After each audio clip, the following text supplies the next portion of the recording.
Hello YouTube, Civilian Snowman here, and today I'm going to review Public Enemies, which is Michael Mann's latest movie starring Johnny Depp and Christian Bale. Obviously Michael Mann is a director of such films as Heat, Manhunter, Collateral and Miami Vice, so this is my review of Public Enemies. The film follows Johnny Depp's character, John Dillinger, a bank robber in the 1930s I think it is, and was at one point America's #1 most wanted man, and he's been tracked by an FBI agent named Melvin Purvis, played by Christian Bale. This is an interesting film as it has just as many good points as bad points, such as the acting, but this review is gonna revolve on the technological aspects of the movie more than anything else. I will just say that the acting, on the most part, is really good. Johnny Depp is great as John Dillinger. He has like a really cocky swagger to the character through the dialogue and everything like that, through his mannerisms. Standout performance is probably Billy Crudup as is it J. Edgar Hoover, the head of the FBI, soon to be president or whatever. I'm not too sure on American history, so if I got that wrong, please don't hurt me. The weak point of the acting is probably Christian Bale as Melvin Purvis, and it was refreshing to see him do a role in which he's not just doing the Batman voice like he did in, obviously, Batman and Terminator Salvation, but he is a little too softly spoken in this, a bit too much of a blank canvas, and I always thought that the character of Melvin Purvis should have been played like Tom Cruise played Vincent the Hitman in Collateral, and be more like a hunter, a shark, or what, you know, something that just wants to catch Johnny Depp and wants nothing more, really ruthless, but he wasn't. He was just kind of the non-entity in the movie. And another thing about Purvis, and I think not necessarily the way Bale played him, but the way the character was written on the page, is that he was essentially a fuck-up. You know, his actions led to the deaths of his teammates at some points, and it doesn't really play with this. You know, he carries on hunting Johnny Depp just for the sake of hunting Johnny Depp and being in the film, whereas you could have really played on the mistakes and said that he's trying to redeem himself and make it a bit deeper, but they didn't. So I thought that Melvin Purvis's character was a missed opportunity in this movie. One thing I really do dig about this movie is that the use of the digital cameras, because we have never before seen a period movie filmed with digital cameras and, you know, give it that very modern look. And I think this works. A lot of people have said it doesn't work, and I'll get onto that in a minute, but I think it works because you feel like you're there. You know, when you were living in the 1930s, you didn't think like you were looking through a film. You know, it was just as it is now. It just all looked a bit different, down to the cars and the fashion and stuff like that. So I think the use of the digital camera work is really good because it makes you feel like you're there. It's very immediate, makes the action very immediate. However, on the action scenes, there is one scene in particular that takes place at night in the woods. It doesn't really work because it does show the roughness around the edges, such as squibs going off. You can see the sparks from the squibs.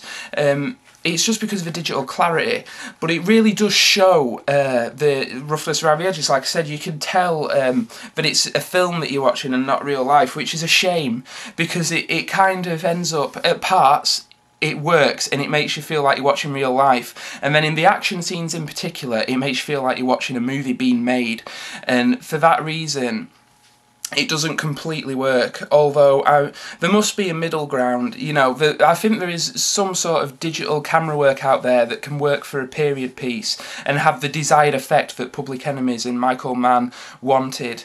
But I really look forward to seeing that film anyway. Another thing addressing the roughness around the edges is the sound mix. Now, during some dialogue scenes, the sound volume really goes up and down, and I thought it was just the theatre and I didn't think anything of it until I got home and went on like message boards on IMDb and whatnot, and people were complaining about the sound mix and the volume and everything like that. And another thing I noticed was the music, and while the choice of songs were really good and really fit the film, the fading out really didn't work. They faded in fine and they played over the action, whatever, but then they just abruptly stop, you know, for a character to start talking, and then you'd hear the sound mix adjust to the character's voice. So that, coupled with the digital camera work showing, you know, the squibs, and you get shadows of the camera everywhere. I mean, it's like the sound of breaking glass. Once you've seen it, you see it everywhere. The film just didn't feel finished to me. It didn't feel like it had gone through that last round of editing to, you know, like dot the I's and cross the T's. I didn't feel like it was actually finished, so that's a shame. And I feel like maybe there's a director's cut floating around somewhere where a little more time was spent in the editing room, and I really hope there is, because this film really did feel unfinished. The length of the film was also a problem for the people I was with, not for me, because of the length of the film. I honestly think that to say a film is too long is a lazy criticism, because if it holds your interest, then it's a good film. You know, the length means nothing. I mean, look at Once Upon a Time in America. Granted, I haven't seen it, but that's like 4 hours long and is regarded as one of the greatest gangster films ever made, so, you know, length has nothing to do with it with me. However, there were scenes in this that, while they held my interest, completely lost my friends, and I can see that if this theatrical cut felt more like a director's cut. There was about half an hour, 45 minutes, that could have been cut out. Just scenes between characters and just dialogue scenes and stuff like that. There's a torture scene that feels like it goes on too long. And just scenes that feel completely unnecessary. This feels like kind of the self-indulgent director's cut, and you could really lose about 45 minutes of the film without it proving detrimental to the story. And I know why Michael Mann's left all these little character moments in, because in Heat, which you'll see my review for on the cigarette burns if you're at all interested in that, there's a playlist on my channel. In Heat he did this with all the characters, and it really worked. You know, it worked perfectly.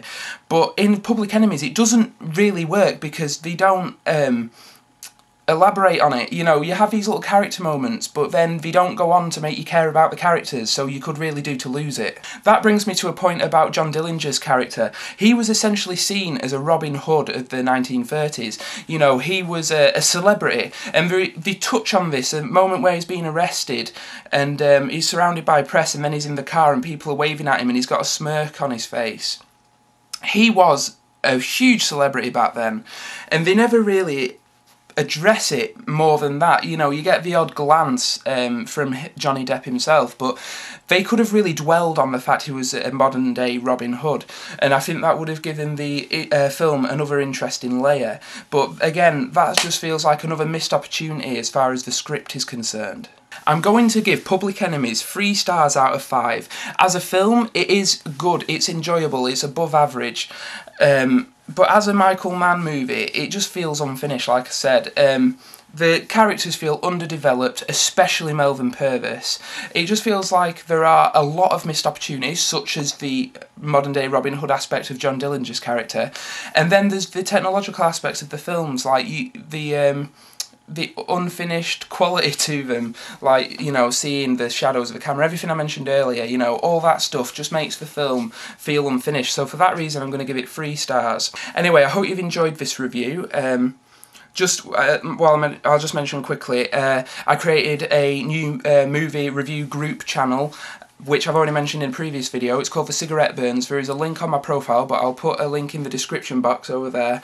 And please check that out and subscribe if you haven't already, because if you enjoy my movie reviews, there's a group of us and we all do really good reviews. We all review the same movies, so you get a full spectrum of opinion. If you go check it out, all the reviews are up now, I think.